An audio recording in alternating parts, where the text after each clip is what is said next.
میرے پاکستانیوں، آج میں ایک آپ کے سامنے یہ ہنگامی جو میڈیا ٹاک کرنے لگا ہوں، یہ ایک ایسی خوفناک اور دردناک اور تکلیف دہ چیز ہے کہ میں سمجھا یہ انتظار نہیں کر سکتی کل کے لیے۔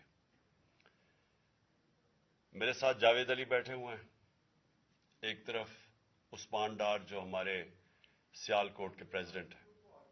میں ذرا اب آپ کو صرف بتانا چاہتا ہوں کہ یہاں ہو کیا رہا ہے اس ملک میں۔ میں اپنی قوم کو آگاہ کرنا چاہتا ہوں کہ پاکستان کو کس طرح ایک بنانا ریپبلک بنا دیا گیا ہے۔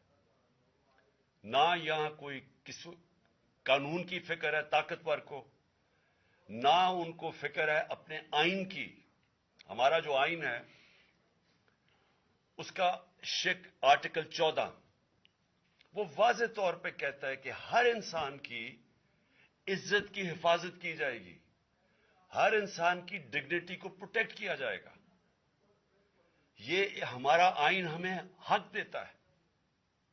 لیکن جو یہ جاوید علی سے ہوا، یہ میں اس کے منہ سے آپ کو سننا چاہیے کہ اس انسان سے ہوا کیا۔ اور میں اس کے بعد آپ کو بتاؤں گا، یہ جب ختم کر دیں گے، کہ یہ جاوید علی تو ایک آدمی ہے جو سامنے آ گیا ہے۔ یہاں اتنے لوگوں کو انہوں نے، جب سے ہماری گورنمنٹ گئی ہے، اس طرح کے بیان دلوانے کی کوشش کی کہ یا ہمارے MPs MNAs جو تکڑے وزیر ہیں ان کے خلاف دو، یا ان کے اوپر ویڈیو فلم بنا دو، یا بلیک میل کرنے کے لیے ان کی کوئی آڈیو ٹیپس کر دو، یا ان کے اوپر کوئی کرپشن کے کیسز بنا دو بلیک میل کرنے کے لیے۔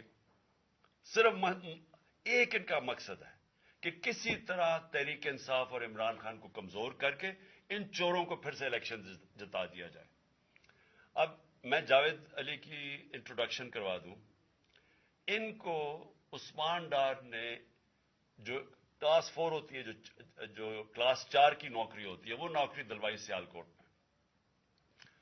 یہ خود بتائیں گے کہ ان کی نوکری ایک چوکیدار تھے، چوکیدار کی نوکری تھی۔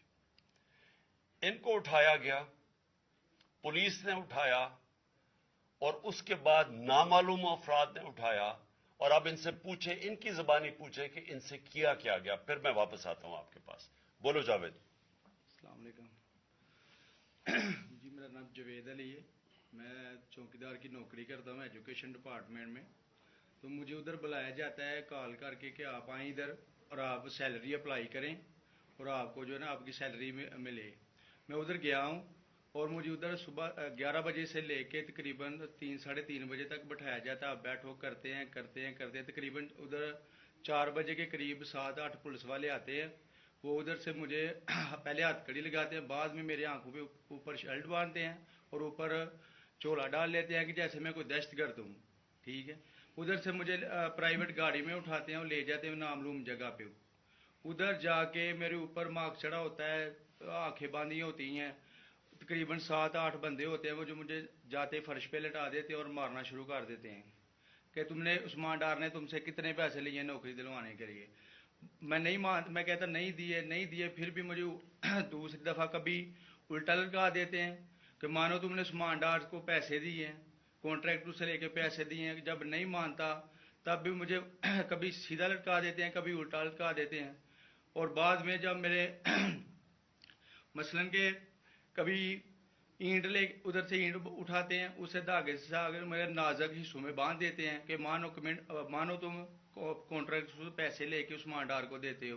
کپڑے اتارتے ہیں، بتاؤ۔ بعد میں مجھے ننگا کرتے ہیں، کپڑے اتارتے ہیں، کپڑے اتار کے ادھر فرش پہ بٹھا دیتے ہیں کہ مانو تم نے عثمان ڈار کو پیسے دیے ہیں۔ جب نہیں مانتا تو پھر ادھر سے کہتے ہیں کہ ایک ڈالا بھیجو، اس کی بیوی کو اٹھاؤ، اس کے بچے کو اٹھاؤ اور ادھر اس کو لا کر اس کو برہنہ کرو، اس کی ویڈیو بناؤ، فیس بک پہ ڈالو اور بلیک میل کرو۔ تب ادھر سے جا کے جب میری فیملی آئی تب میں ادھر سے ٹوٹا، ان کے آگے رویا کہ اب آپ بتائیں کہ میں نے کیا کرنا ہے۔ اس نے کہا کہ آپ 164 کے بیان دیں اور یہ کمنٹ میرے کہہ رہے ہیں کہ آپ نے یہ پیسے ٹھیکیداروں سے لے کے عثمان ڈار کو دی۔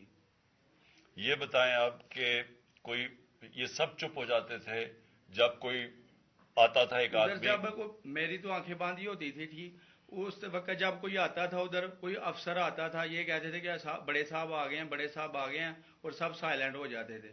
جب وہ آتا تھا سب سائلنٹ تھا، اب ٹھیک ہے لگے رہو، کرتے جاؤ، لگے رہو. یہ بات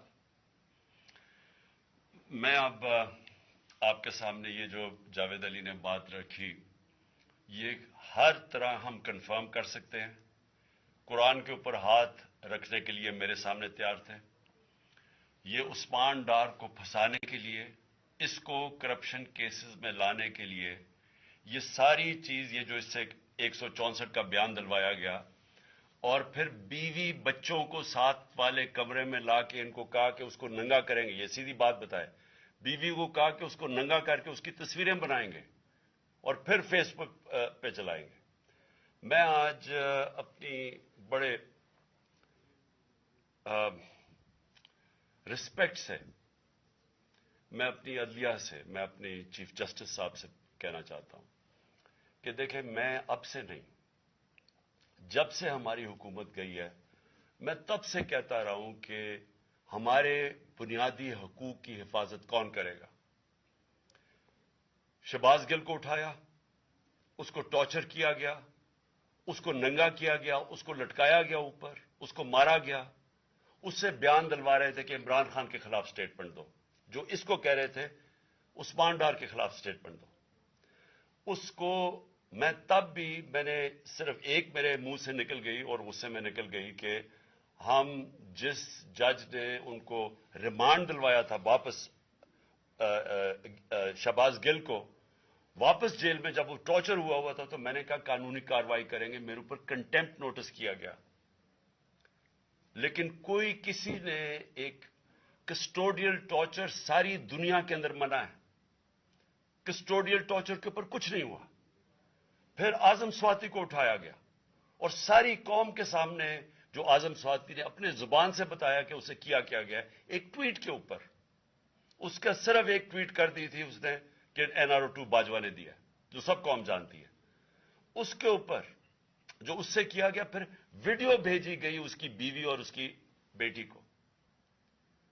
ایسی چیزیں اس ملک کی تاریخ میں کبھی نہیں ہوئی، یا میں تو نہیں کبھی سنی تھی ایسی چیزیں. شاید دہشت گردوں سے ہوتی ہوں، شاید کوئی باہر کے جاسوسوں سے ہوتی ہو، غداروں سے، لیکن اپنے شہریوں کو اس طرح کرنا اس ملک کی تاریخ میں کبھی نہیں ہوا.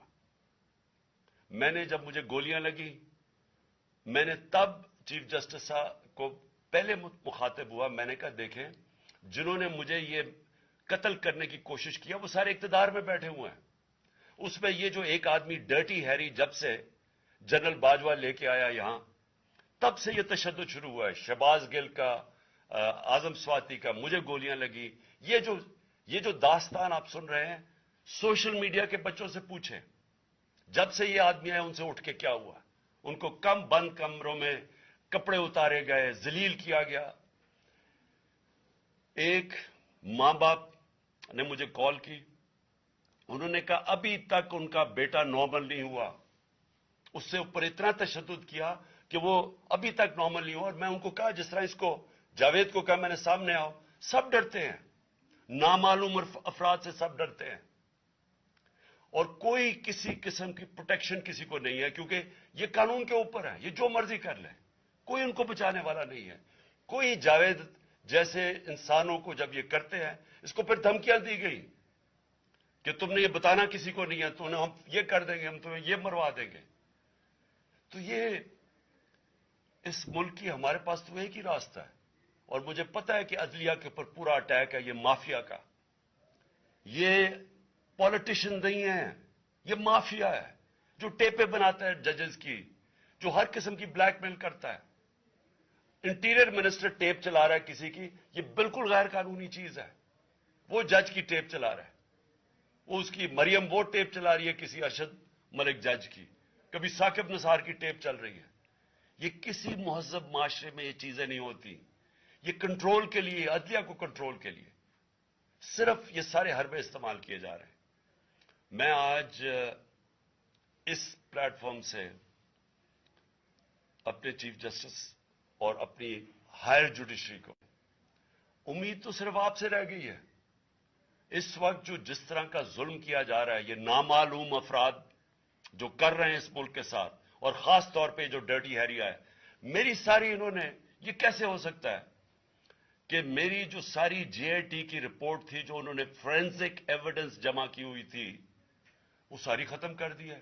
ان 4 آفیسرز کو پھر اوپر بٹھا دیا ہے جن کے اوپر پروسیکیوٹر جنرل نے کہا تھا کہ انہوں نے میری JIT کی ایویڈنس سیبوٹاج کرنے کی کوشش کی. اس نے ٹیررزم کورٹ کو بتایا ہے, ان کو واپس لا کے اوپر بٹھا دیا ہے.